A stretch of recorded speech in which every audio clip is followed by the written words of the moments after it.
moves to curb online piracy with new legislation recently provoked a major backlash, not just in Ireland but around the world.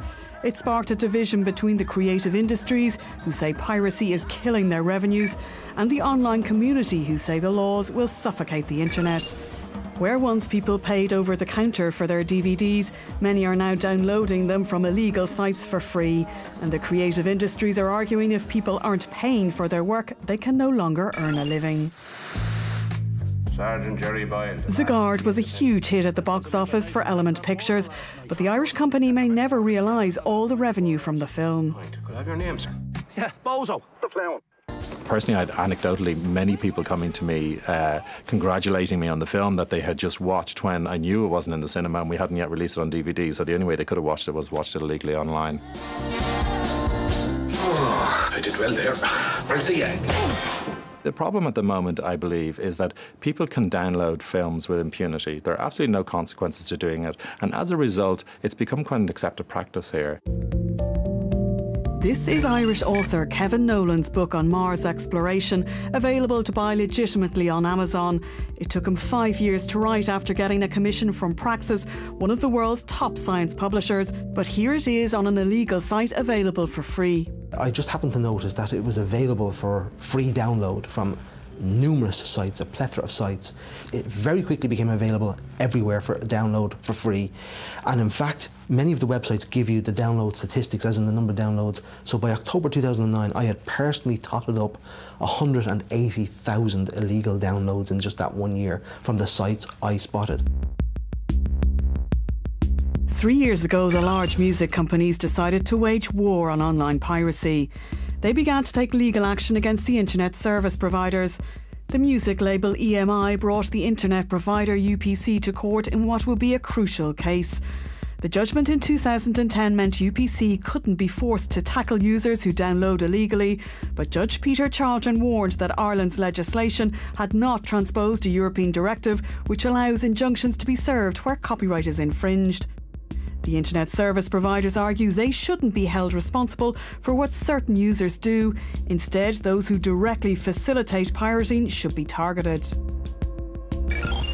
Well, we absolutely feel that it is wrong to use internet services in order to steal music works, doing creative artists out of their earnings, which they deserve to get for the works that they do, which everybody enjoys. However, we don't believe that it is the ISP's responsibility to police that. The music rights holders have organisations to do that. Under pressure from the music companies, the government signed what's known as a statutory instrument. A statutory instrument is a measure to underline existing laws. This will allow copyright holders to injunct companies to stop their material being used illegally. It doesn't get a vote in the Dáil.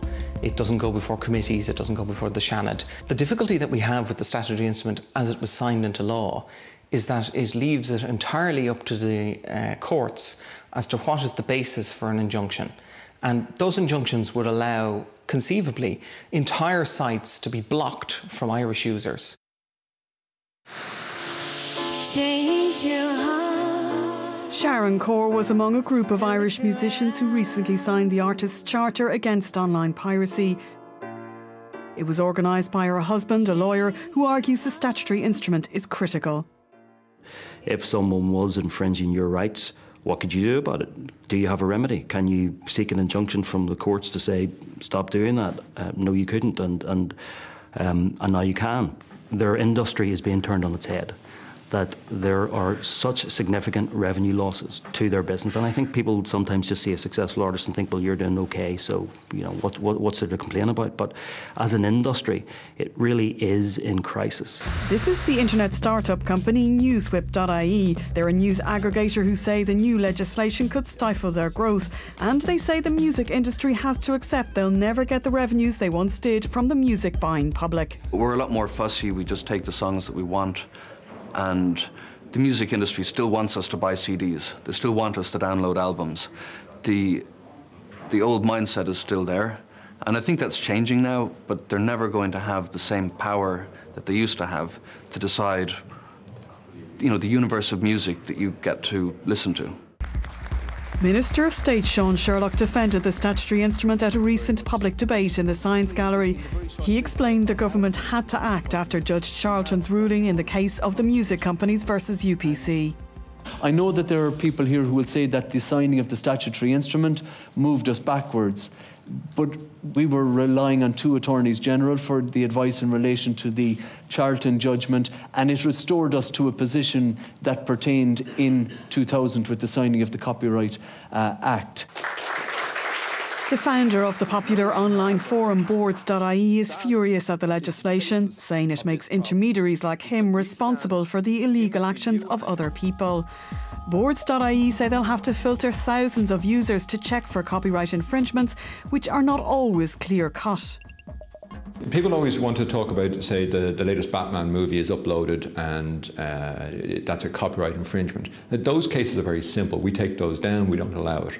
Then on the other side we have a freedom of speech argument of people saying, I want to be able to have fair use and fair dealing of copyright, and everybody agrees with that.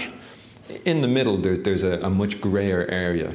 80,000 internet users signed an online petition against the statutory instrument. One of the organisers argues that the concerns of ordinary internet users should be heard in the debate. Piracy, particularly of small authors, small filmmakers, I do have sympathy. They should look out for their interests. What I'm saying is that those interests are not the only interests that are at play here.